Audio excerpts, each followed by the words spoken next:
Hi, everyone. We're back with another great episode of Liftoff with Jeanniey Walden. And we have got a show packed with insight, information, and even some delicious summer recipes. We're going to start, as we often do, with tips on business success. And in this case, we're going to keep Pride Month rolling with diversity of the business landscape. Ash Beckham is an accidental advocate for equality that does not shy away from hard conversations. Known for her viral TED Talk, Coming Out of Your Closet, her latest book is an empowering call to action to help create change. Ash joins us now to share advice for business success. Welcome, Ash. Thanks so much for having me, Jeannie. I'm so thrilled to have you here. So, Ash, how are businesses with more diversity becoming more successful? Well, I think there's been a significant change in the landscape. You know, it used to be kind of like an elbow and a nod of where you could go and be successful or be accepted for who you are and live your authentic life at work. And now it's a completely different metric. If you're not 2 clicks away on the company website from what the DEI initiatives are, you're at a competitive disadvantage in the marketplace. And I think organizations have figured that out. I think there's the policy and then there's the practice. The practice becomes a little bit harder, right? To actually put it into place and really honor where everybody is in their journey of understanding what DEI means and how it can make us a better organization, increase recruitment and retention, increase innovation. I mean, it really it checks all the marks. It just has to be a place where it authentically occurs. Tell us some ways that you found that a workplace can strive to be more inclusive. I think there's a mindfulness about its importance. I think really understanding that all of it's going to resonate with all of our employees differently, right? And it isn't written just for our LGBTQ employees, it's our BIPOC employees, and it's like the straight white cisgendered guy.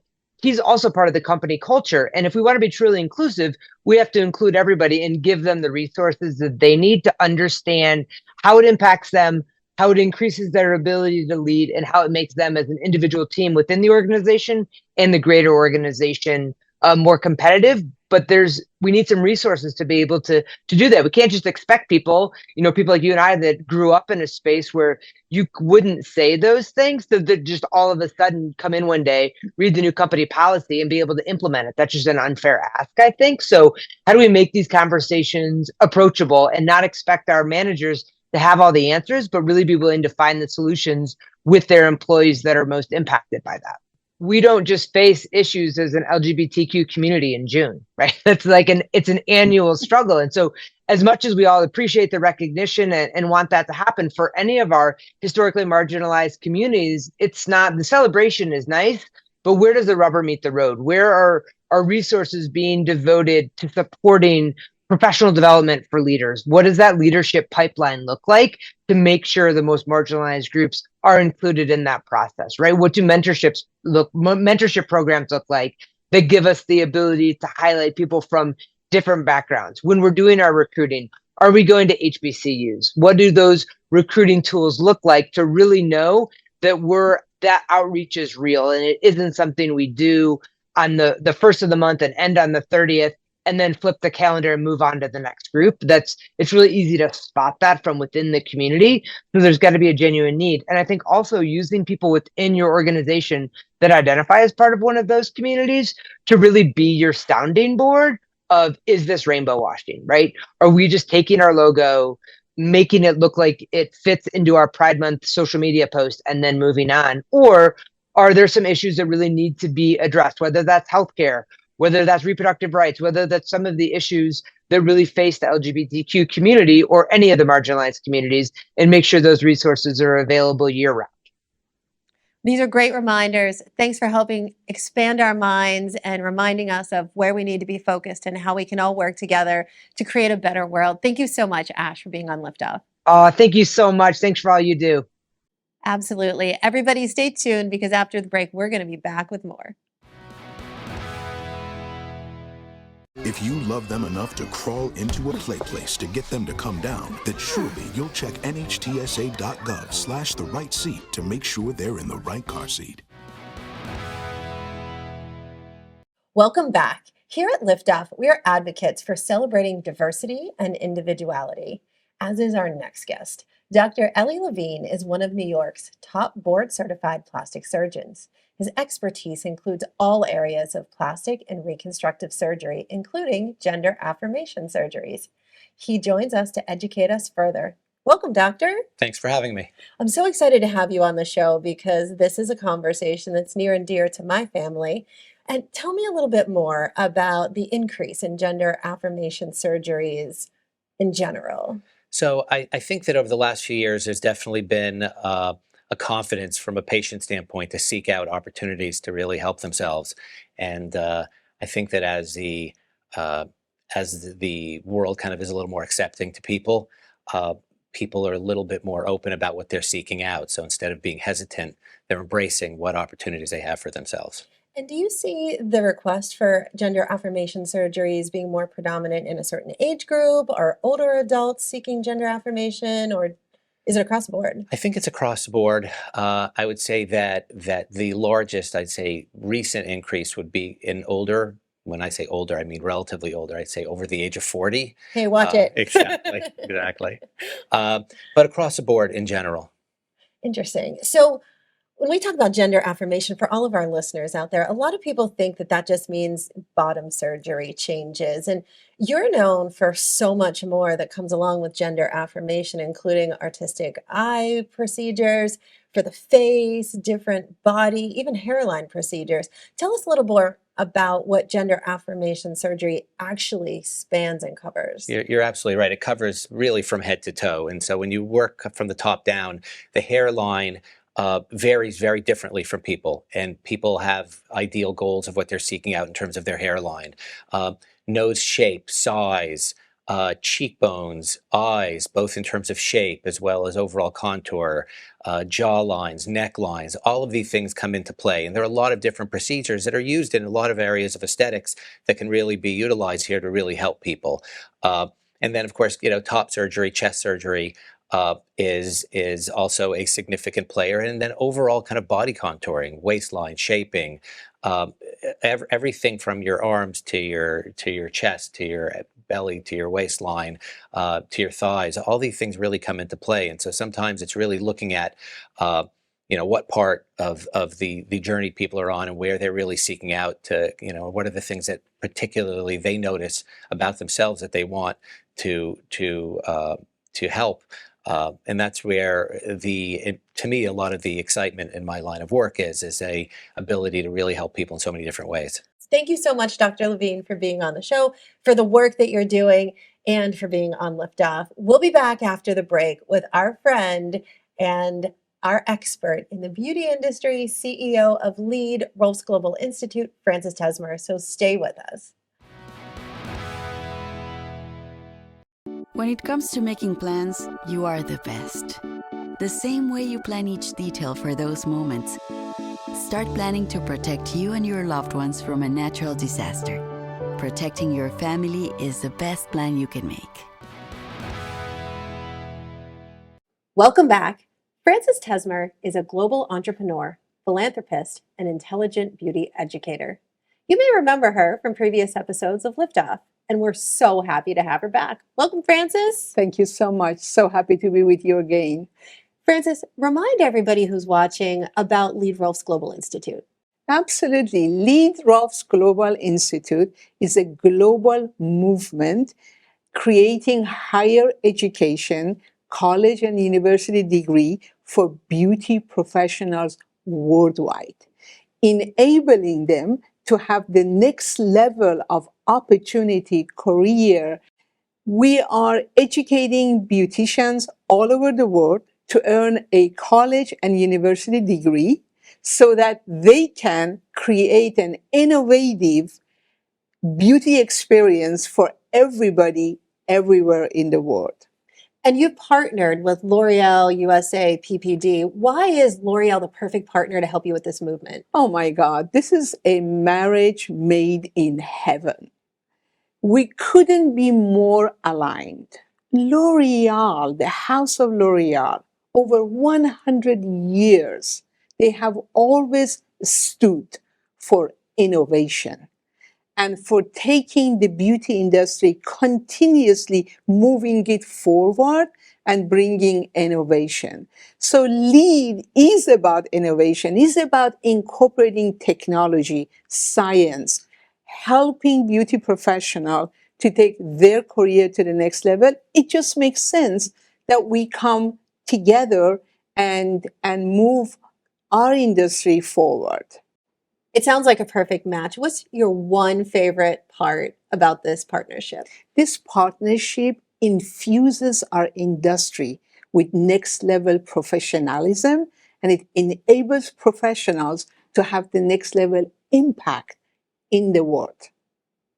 Well, I love watching this beauty movement move forward as we evolve on Liftoff. Thank you so much for being on the show. Lovely to be with you. And for everybody watching, stay tuned because we'll be right back.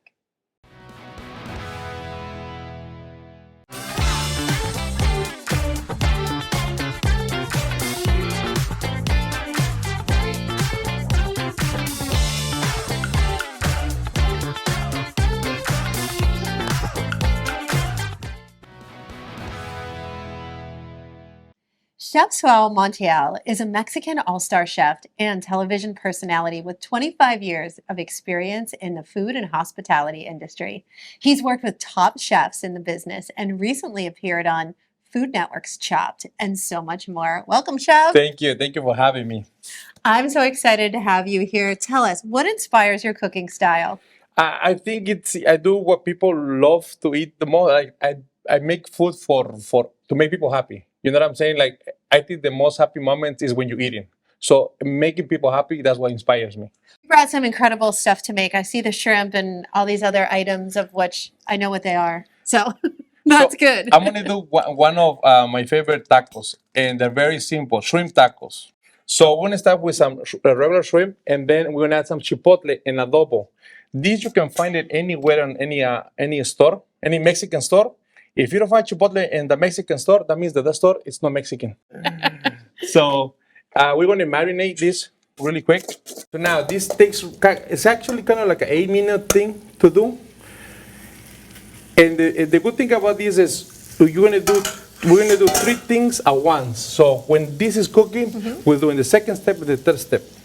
Very important, the tortillas. They need to be corn or flour. I prefer corn because, corn kind of, it's a little healthier. So we're going to do 3 tortillas, a little bit of oil. And now you're going to help me. Oh, yay. Let's do some mango pico de gallo. So if you want to add this mango into here. Okay. Now, pico de gallo normally is tomato, onion, cilantro. We're doing mango because we want to make something fresh. We're in the middle of summer. Then we're going to do some lime. We're going to add some of the cilantro macho. Now, cilantro macho is a different type of cilantro. It's a male cilantro. So it's a little stronger than the normal cilantro. And do you find this in a regular grocery store? No, you don't. You have to find it on the Mexican store because that cilantro is not that popular. So now we're going to flip the tortillas and we're going to add cheese. Now, if you don't eat cheese, don't put cheese. But, I'm a cheese lover, so. Me too. Guess what? I'm going to put a lot of cheese. Food makes me happy and it makes a lot of people happy. All right. Now, the thing about shrimp is that you don't want to overcook them because if you overcook them, they will be too chewy. So I don't want that to be chewy. It needs to be like on a point where it's nice and tender. Now when I do the cheese, the tortilla here. This is so easy. It looks so easy to make. Yeah. This is basically like a Mexican grilled cheese, It's like, the thing about Mexicans is when you go to their houses, they always overfeed you because we like to give. All right, so I'm going to do this, a little bit of mango pico de gallo here. A little bit of mango. See how easy that is? Oh, yeah. And now the thing about this dish too is that it's so simple. It is simple and fast. What do you think so far? This looks delicious. Now, how did you get started as being a chef? Honestly, it starts back home in Mexico. I grew up with my grandma and mother. They both cooks for the entire lives. So I was like always hanging out in the kitchen, cleaning pots, helping with the restaurant duties. So when I first came to America, like the whole system of the restaurant, I kind of knew it because I'd done it. It was so easy. So I was like, you know what? I was meant to be doing this. So, and I find out that the more that you learn, the more money you make. So you know Well, what? there you go. I'm not going to be dishwasher anymore. I'm going to go there and learn as much as I can to be a chef. And 25 years later, look at me. I'm here doing this for you and also 80 pounds heavier. This looks amazing. Everybody, thanks for watching the show today, and thank you for being on the show, Chef. Thank you for having me. You've given us the best ending.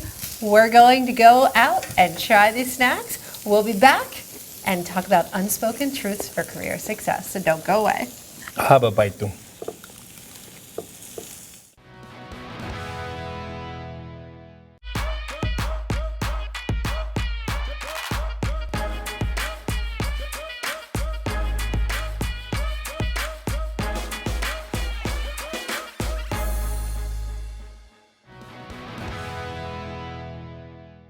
Tessa White, also known as the Job Doctor, exploded on social media with her expertise on careers and how to navigate the complicated relationship between individuals and the workplace.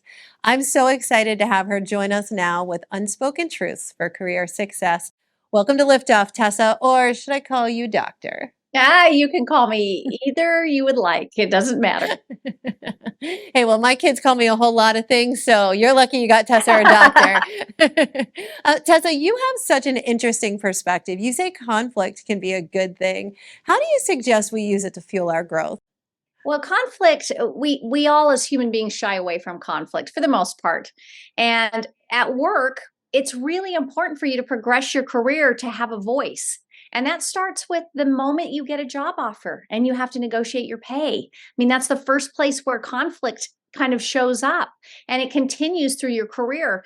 And being able to speak up and have good conflict where you behave like partners trying to resolve a problem is the kind of conflict that I teach people to have, because I know, and statistics bear out, that it actually increases your job satisfaction. And for a whole lot of us that feel burned out and feel like we hate our jobs, you know, how great is that to think that you have some control over your job satisfaction? So you talk about the 9 truths for career success, and I don't know that we have time to cover all of them today, but tell us about your favorites.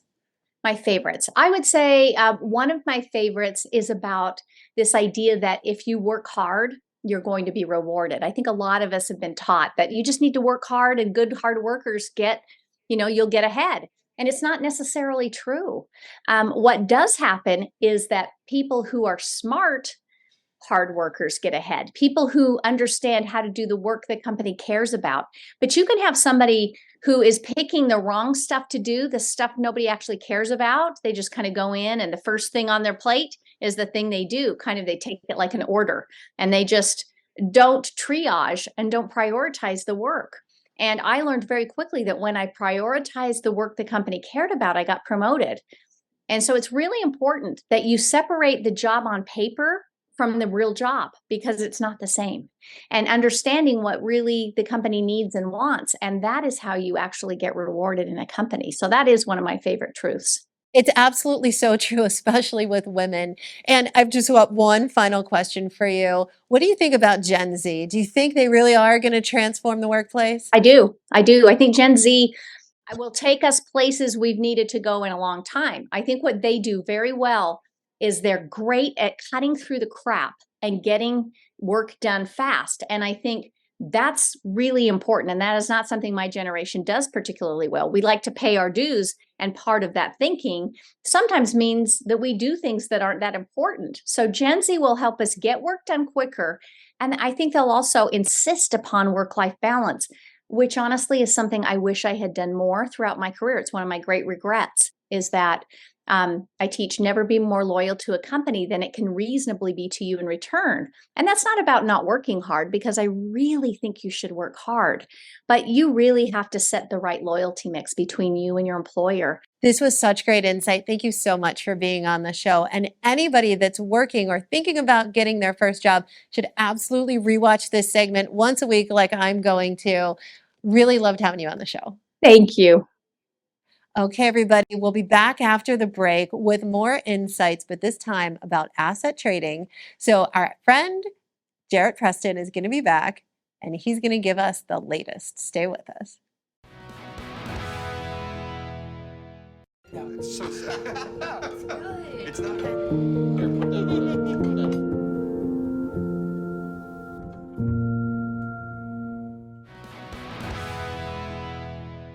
He's back. Jarrett Preston is the author of a best-selling book, CEO of Idonius, former United States Marine, and asset trading contributor for Liftoff. Jarrett's here today to tell us how to emerge as a high-value leader during uncertain times. Welcome back, Jarrett. Thank you, Jeannie. All right, Jarrett, what can people do to set themselves apart as a trusted leader? I think the first thing we must do is master communication. And when we talk about communication, people think speaking, they think talking, but I'm talking about listening. As a leader, if you can listen to what people's needs are in your organization, whether it's a partner or a client, a friend, anyone, you can master the art of influence, right, through that communication and thus leadership. It's the number one step you can take to become a leader is to become a master communicator. That's what you need to focus on. You seem pretty committed to everything that you do. Give me 3 ways that you demonstrate commitment to your client, partner, or employer. I think no matter who you're talking with, the key is to think about it from their perspective. So look from their viewpoint, number one, when you're thinking about commitment. Number two, never say anything to someone that you cannot or will not deliver, right? Whether it's a small decision, a major commitment, never make a commitment to a yes when you think it may be a no. And number 3, think about the fact that finishing is more important than starting. When you talk about commitment, we're all great starters, but can you go the journey on whatever this commitment is you're making? Can you finish the week, the year, the 10-year, however long that mission is? Make sure you finish as well as you start. Those were great insights. I need to practice number 2. I like saying yes to everything. But I have one more question for you. You talk about being committed. What's the difference between being involved and committed? Great question. The difference is everything. Right? Many people are involved, few are committed. The definition of commitment is a fixity of purpose, binding oneself intellectually and emotionally to a given task. Your level of commitment to anything will determine your outcome, right? So many people are involved, but then the excuses come, the delays come, the pauses come, because it's not a real commitment. So get that real commitment in your heart, in your mind, to anything you're taking action on, and you'll see the difference immediately. I'm thrilled that you're committed to being such a great contributor for Liftoff. Can't wait to see you on the next episode. Thanks so much, Jeannie. And for those of you watching, stay tuned because we'll be right back.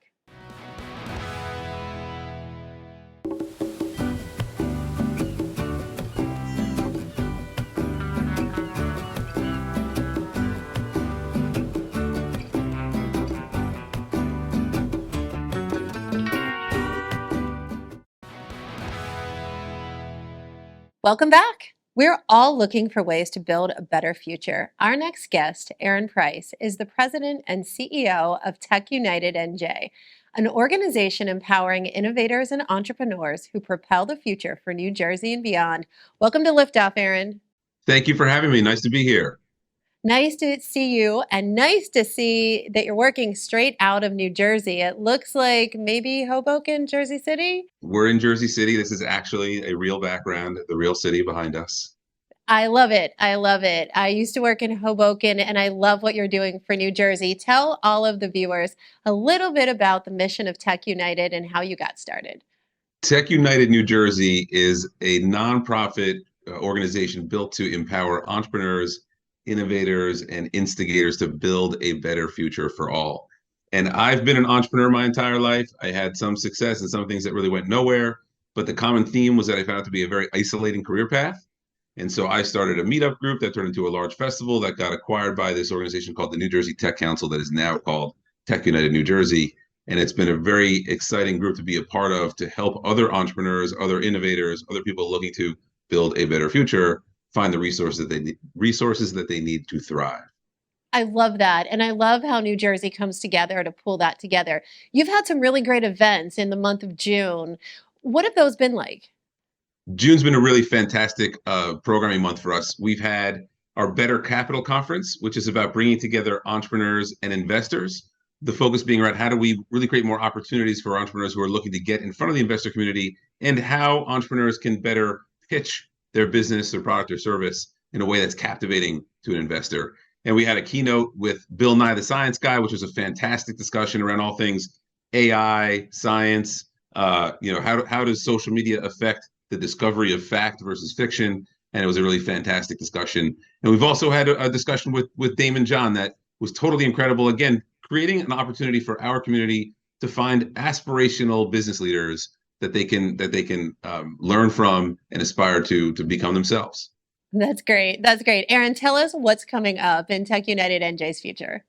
So coming up in October is our annual Propelify Innovation Festival, which is a large gathering of entrepreneurs and innovators, typically 5,000 to 10,000 attendees, what Forbes and Entrepreneur Magazine call the South by Southwest of the Northeast.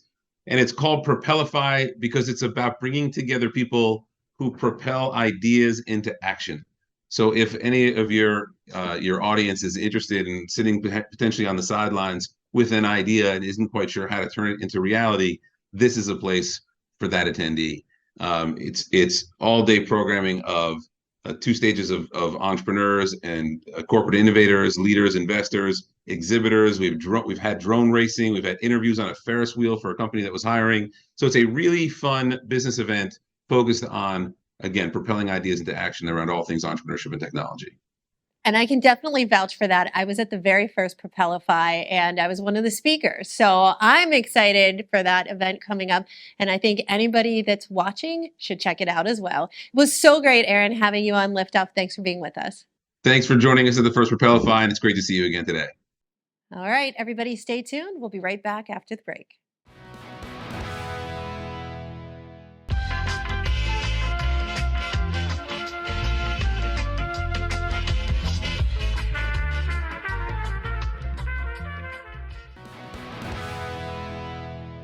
We have had such a great show and we're not finished yet. You know how I like to bring that last guest in. So joining us now is Michelle Bonavita-Cola. She is the creator and author of Tory Turtle.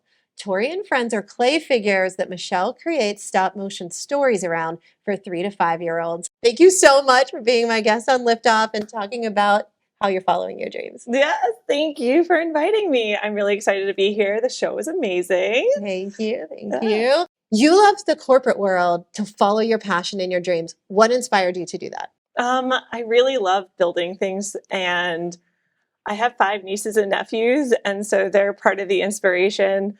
So combining my discovery of being good at claymation during COVID, because everyone did a little bit of weird things during COVID. And then it kind of just took off from there. It just kind of snowballed into the books and videos and everything else. Michelle, thank you so much for being on Liftoff. Thank you Can't so wait much. to watch Tory and all of his friends and on their amazing adventures. Yes, thank you so much. And I've brought you all of Tory's books. Oh, I love it. I love it. Thank you, thank you, thank you, thank you, thank you. Thanks, Michelle. I can't wait to share these with my little cousins and nieces and nephews. Awesome. Okay, everybody, that's it today for us on Liftoff. Be sure to follow us at Liftoff with Jeannie for more tips, behind the scenes insights, and to tell us what you want to hear about on upcoming shows. I'm Jeanniey Walden. See you next time. The proceeding was sponsored by Liftoff Enterprises, LLC.